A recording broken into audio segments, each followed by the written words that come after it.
하나님을 향하여 찾아 나선 사람들. 설교자의 가장 어려운 점이 있다고 한다면 제목을 선정하는 것입니다.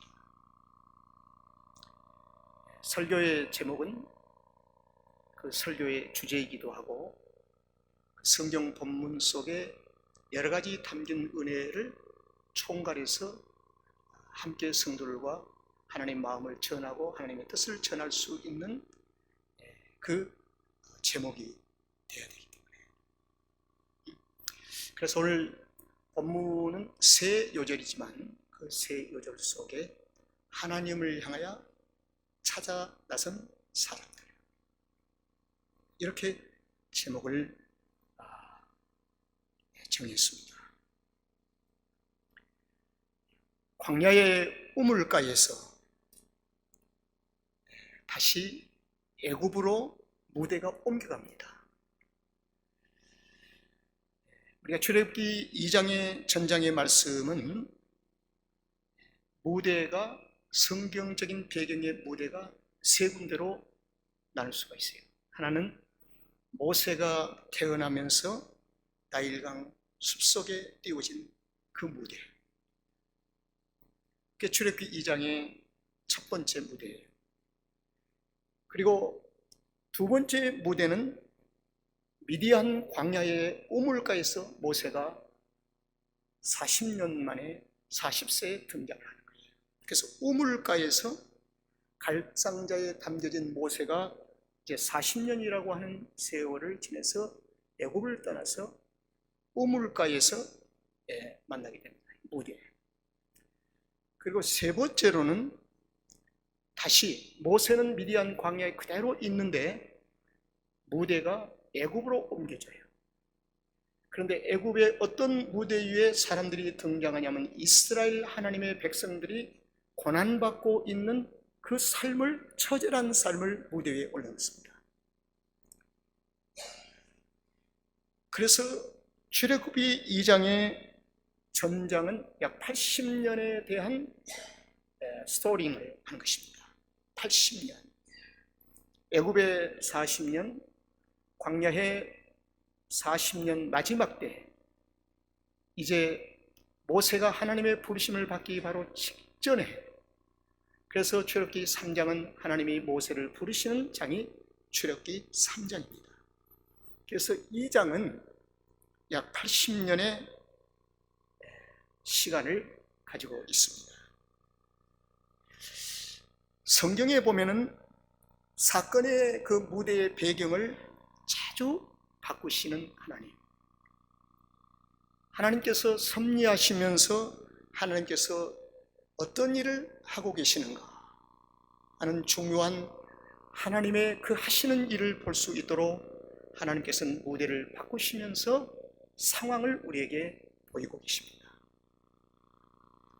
오늘 본문은 아브라함과 이삭과 야곱의 후손인 이스라엘의 애굽 속의 현 상황을 가리키고 있습니다. 그 상황 속에서 이스라엘 속에는 지울 수도 없고 그리고 버릴 수도 없는 중요한 한 가지가, 그런 어려운 상황 속에 있는 이스라엘 가운데 담겨진 것이 있어요. 그게 무엇이냐? 언약입니다.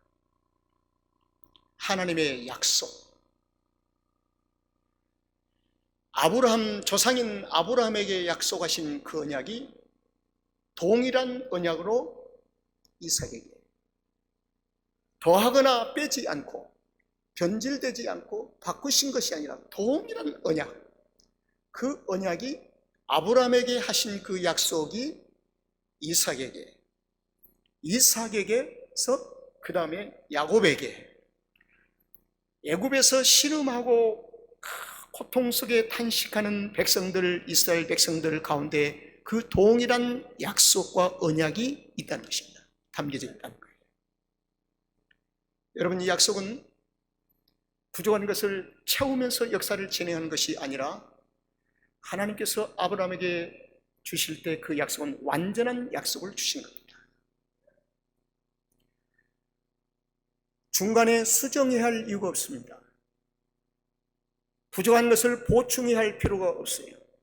완전한 약속. 그 약속을 하나님께서 이스라엘 백성들의 삶 속에 담아주셨는데, 이 백성들이 400년이라고 하는 애굽 생활을 하다 보니까 그 약속이 희미해져 가는 거예요. 약속이 희미해져요. 그리고 어떤 사람은 약속이 있는지 없는지도 몰라요. 그리고 어떤 사람은 있는 것 같기도 하고 없는 것 같기도 하고,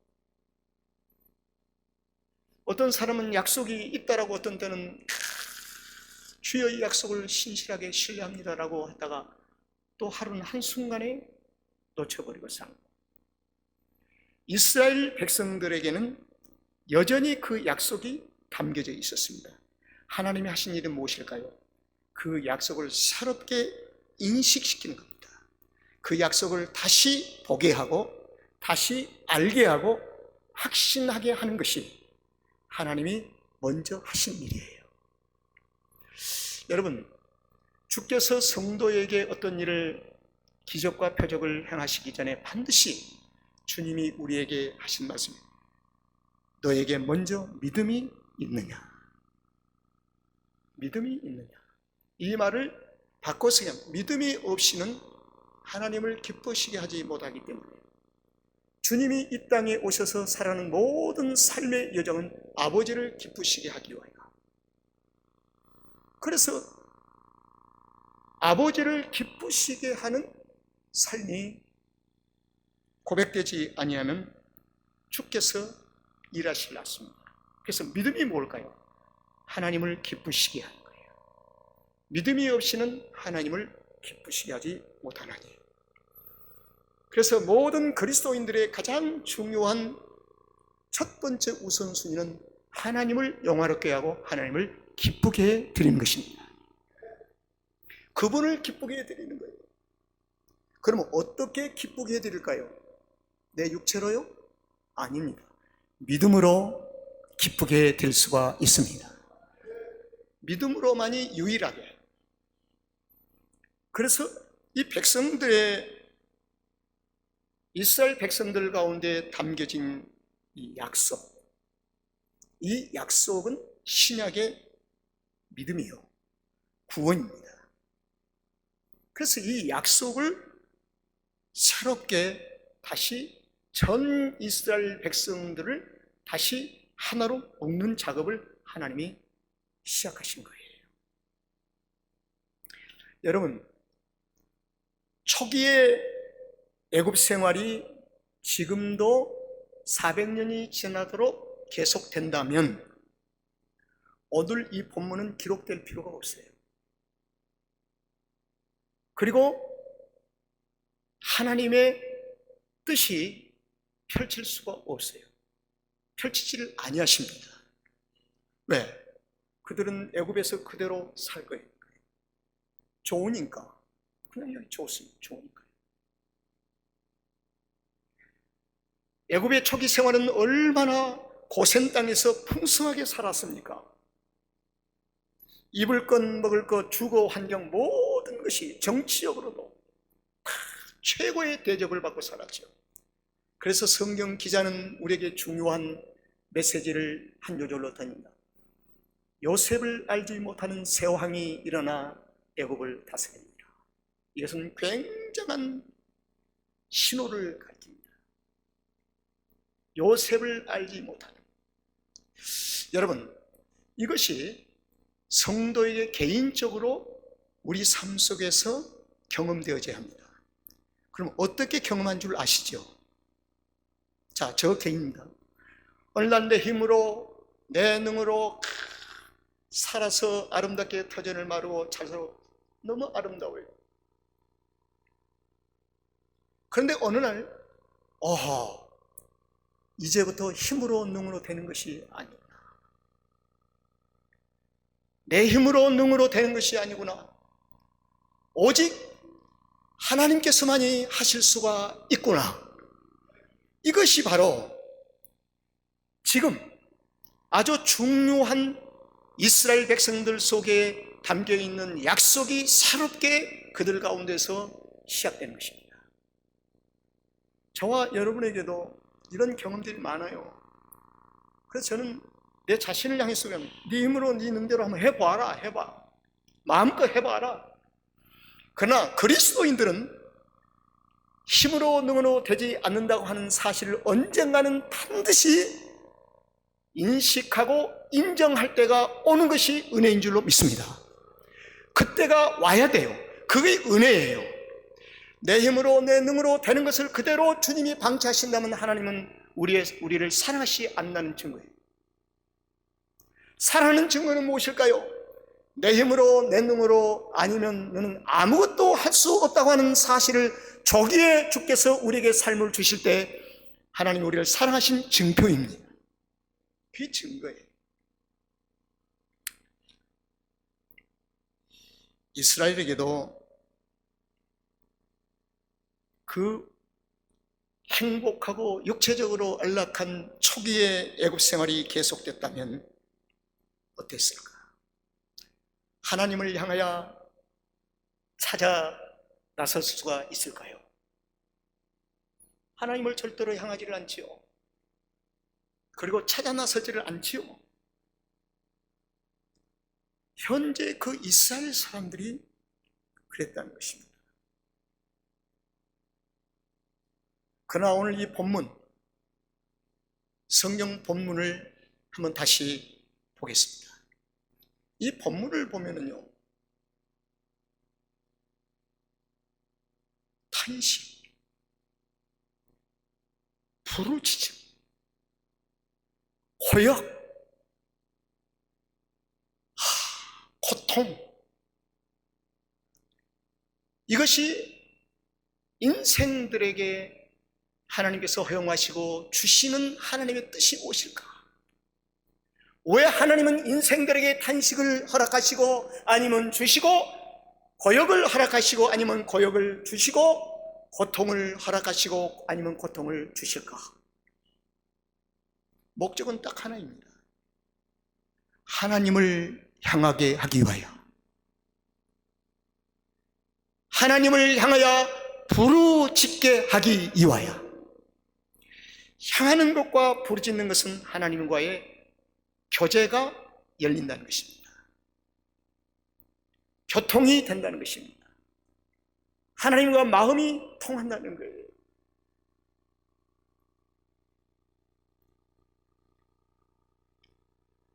(23절) (24절) 이 말씀 두 요절 전체를 포함하면 오늘 본문은 결정적인 변화가 암시되고 있습니다.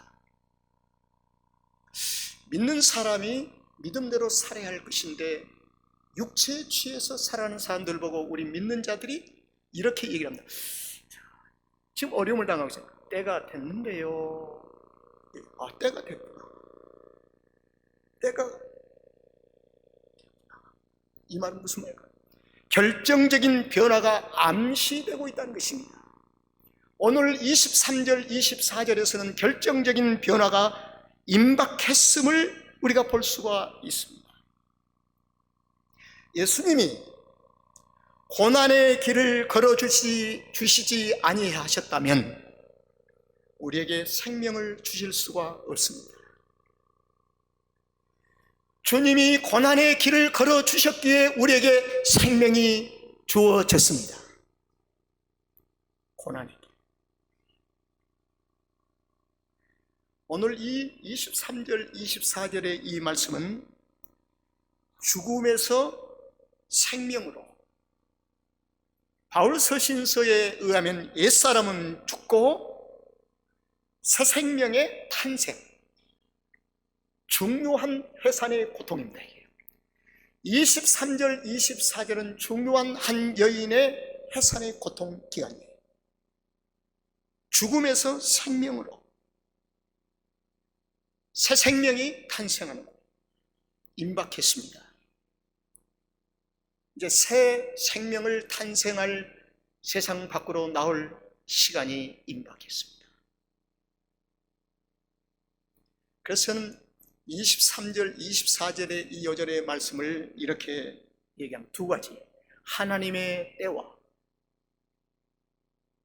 백성들의 태도가 잘 일치하고 조합되어진 곳이다. 잘 조화를 이룬 것이다. 하나님의 때와 백성들의 태도. 여러분, 하나님은 당신의 때에 하나님께서 무대를 바꾸시고 결정적인 변화를 이루어 가신 분이 하나님의 때에 주인이 하나님이신 줄로 믿습니다. 그래야다 온다면 백성들의 태도는 어떤 태도로 우리 앞에 나타납니까? 태도가 나옵니다. 23절에 보니까 탄식하는 거예요. 탄식. 이 태도가 조합된 거예요. 이 부분에서 탄식하지 않으면 안 됩니다. 탄식을 해야 돼요. 백성이 해야 할 탄식을 지금 하고 있는 겁니다. 탄식. 이 탄식이 사전에 여러 가지 의미를 담고 있습니다. 걱정, 근심, 슬픔, 한. 그래서 깊은 한숨을 쉽니다. 어떤 걱정을 하고 있을까요? 이 고통이 언제쯤 끝날까? 이 고난이 언제쯤 끝날까? 끝이 보이지 않는구나. 근심, 슬퍼.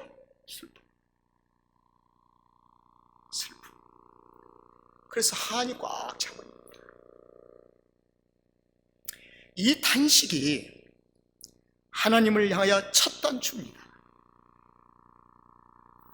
성도가 주님을 구주로 처음 만났을 때 자신을 탄식합니다. 오라 공로자, 나를 이 죄악에서, 이 사망 가운데서 누가 나를 건져내려. 탄식. 이 탄식을 다른 말로 회개라고 합니다. 그래서 성도는 주님을 만났을 과거의 첫 지점에 경험 속에, 기억 속에 뚜렷이 남을 수 있는 흔적인 철저한 회개한 흔적이 있는가 없는가를 신앙생활 속에 점검해야 할 필요가 있습니다. 그냥 예수 안에서 태어나서, 모태신앙으로 태어나서 그럭저럭 예수 믿고 살아왔습니다. 그러한 성도를 한달지라도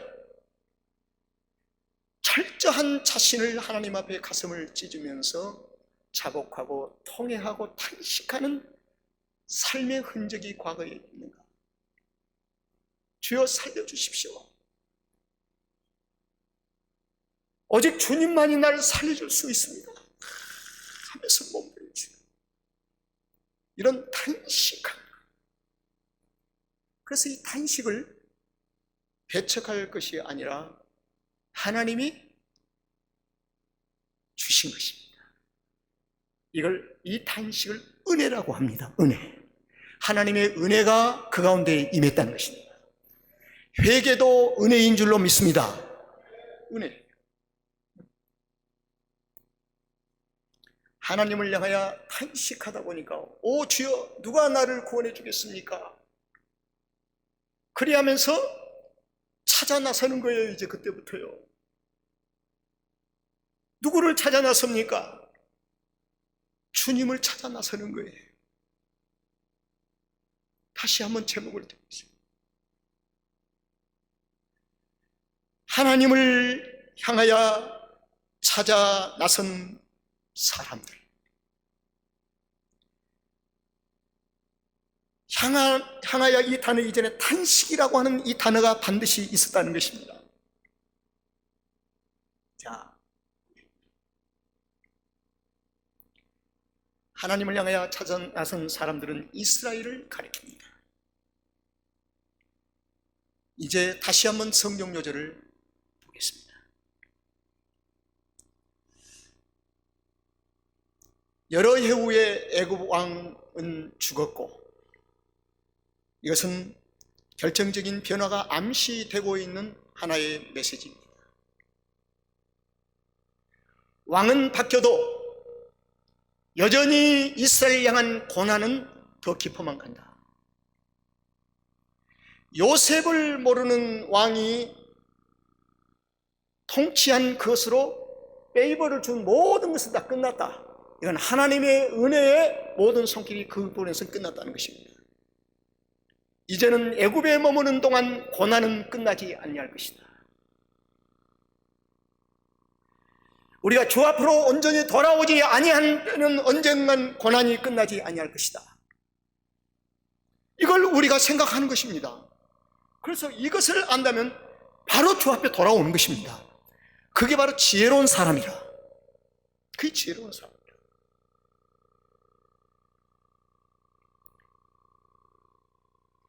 23절에 하반절에 보니까 그 고역으로 인하여 부르짖는 소리가 하나님께 뭐요? 상달한지라. 여러분, 믿는 자의 기도는 하나님이 들으십니다. 믿는 자의 기도는. 믿음으로 기도하지 아니하면 그 기도가 하나님 나라에 상달되지 아니하고 중간에 날려버려요. 그래서 믿음으로 기도하는 것입니다. 저는 기도를 2시간, 3시간, 30분 무릎을 꿇고 기도하는 것을 부정하지는 않습니다. 그러나 믿음이 없는 습관적인 기도로 기도 생활을 하고 십자가 앞에서 손을 집에 걸어놓은 십자가 앞에서 이건 아무 의미가 없어요. 삶이에요, 삶. 우리의 심령 속에서 주님을 향한 진솔한 심령의 탄식이 있어야 한다는 것입니다. 1분을 기도해도 주님 앞에 간절히 사모하는 마음으로, 주님이 내 생에 꼭 필요합니다. 주님이 나를 도와주지 아니하시면 나는 한순간도 호흡할 수가 없습니다. 이 간절한 소원, 차라리 이러한 엑기스 같은 기도를 오히려 선호합니다. 그런 기도를 선호해요. 왜? 믿음으로 하는 기도를 하나님이 들으신 줄로 믿습니다. 믿음으로 하는 기도, 하나님께 상달한지라. 하나님이 그 고통 소리를 들으시고 아브람과 이삭과 야곱에게 세운 그 언약을 기억하사, 하나님이 이미 주신 그 언약을 기억했다는 이 말은 그들 가운데서 다시 그 언약을 깨우치기 시작하십니다. 아브라함에게 주신 그 언약이 소멸되지 아니하고 조금도 변질되지 아니하고 완전한 그 언약, 그것을 다시 하나님께서 그들에게 기억해 하신다. 그 하나님이 하시는 뜻은 뭘까요? 먼저 믿음을 요구하십니다. 내가 네게 기적을 행하고 표적이 따르고 역사를 행하기 이전에 너가 먼저 믿음을 가져라. 믿음이 없이는 이런 유가 나갈 수 없느니라.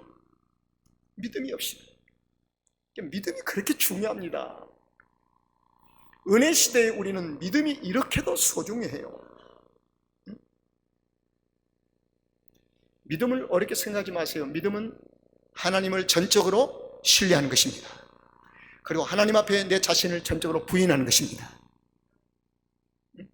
세상 앞에 나를 부인하는 것이 아니에요. 하나님 앞에 자신을 전적으로 부인하는 겁니다.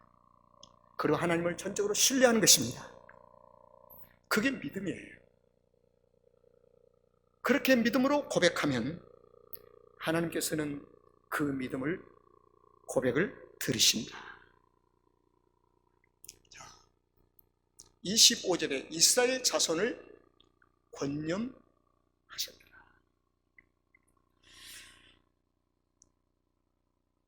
창세기 50장의 말씀에 보면 요셉이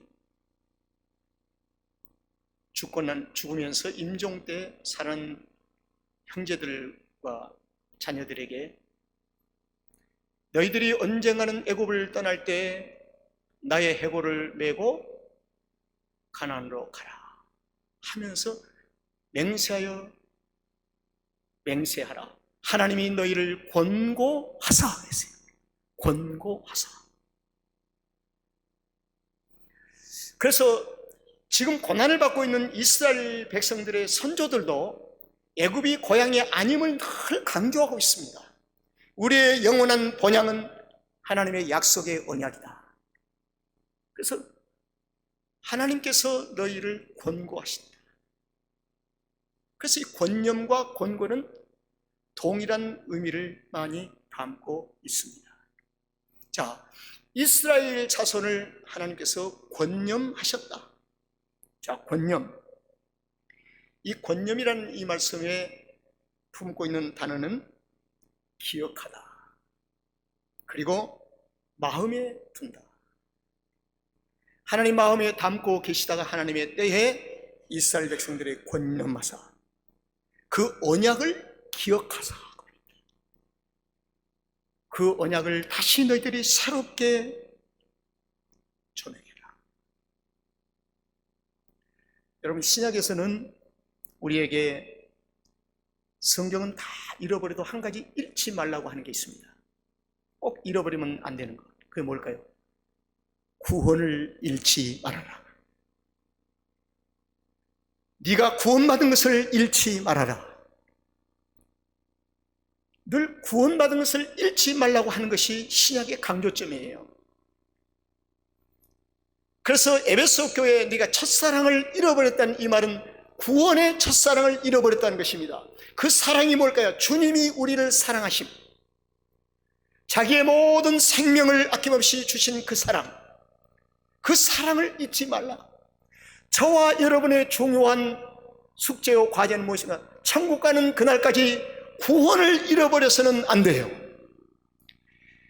구원이 우리 앞에 새롭게 인식되고 우리가 노래한다면 자질구레한 우리 사소한 인간관계는 다 묻어버릴 수가 있어요. 용서할 수가 있어요. 이해할 수가 있는 거예요. 구원이라는 큰 명제 아래 우리의 삶이 있기 때문에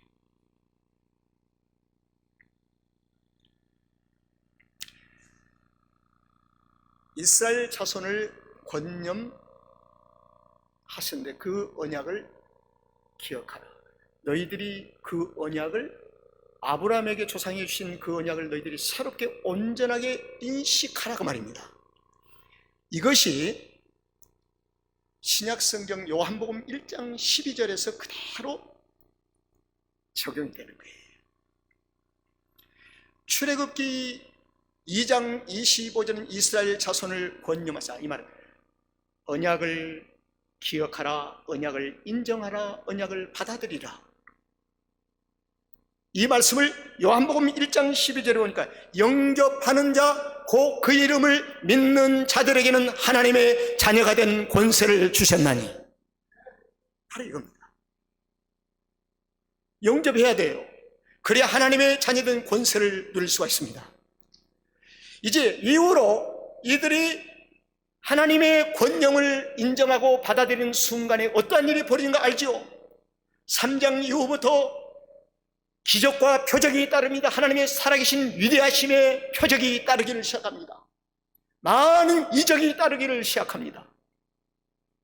그래서 성도는 하나님의 언약을 온전히 인정하고 믿음으로 하나님을 온전히 신뢰하면 우리 앞에 주께서 기적을 행하시고 이적을 행하시며 표적을 따르게 하신 것입니다. 역사가 있어요. 하나님의 기적과 표적은 우연히 우리 삶 속의 주변에서 일어나는 것은 아닙니다. 우리가 믿음으로 반응할 때입니다.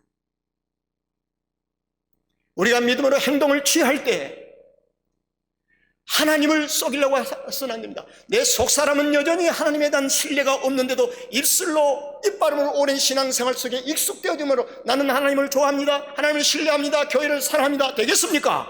주님은 우리의 속사람을 다 꿰뚫어 보고 계시는데요, 우리의 생각을 다 감찰하고 계시는데요.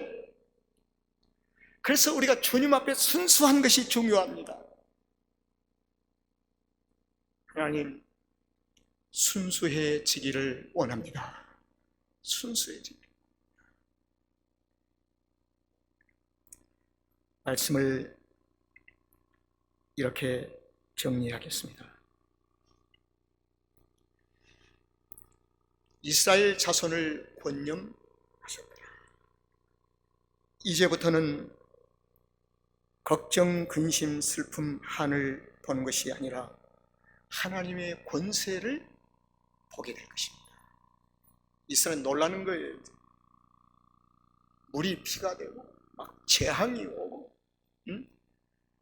운설주에 피를 받는데 막 죽음의 탄식 소리가 들고 울음소리가 들리는데 그 이스라엘 가족만 평안해요. 홍해가 나눠지는 것입니다. 이스라엘 모든 군대를 갖다가 홍해에 수장을 시킵니다. 똑똑히 보았습니다. 뒤돌아보았습니다. 만나와 메추라기를 통해서 하나님이 공급하십니다. 그들에게는 하나님의 자녀된 권세를 누리는 시간만 남았습니다.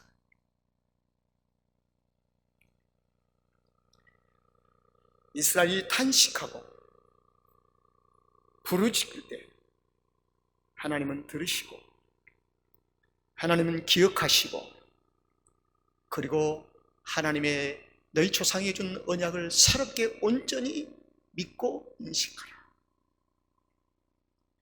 그때 하나님과의 교제가 이루어지면서 하나님의 사랑이 회복되어진 것입니다.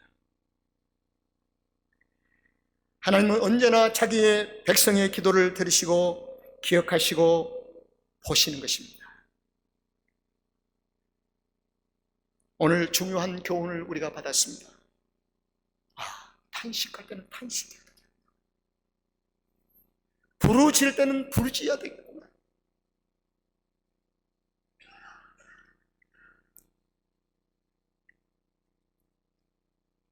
제가 어느 책을 보니까 이런 말이 나왔어요.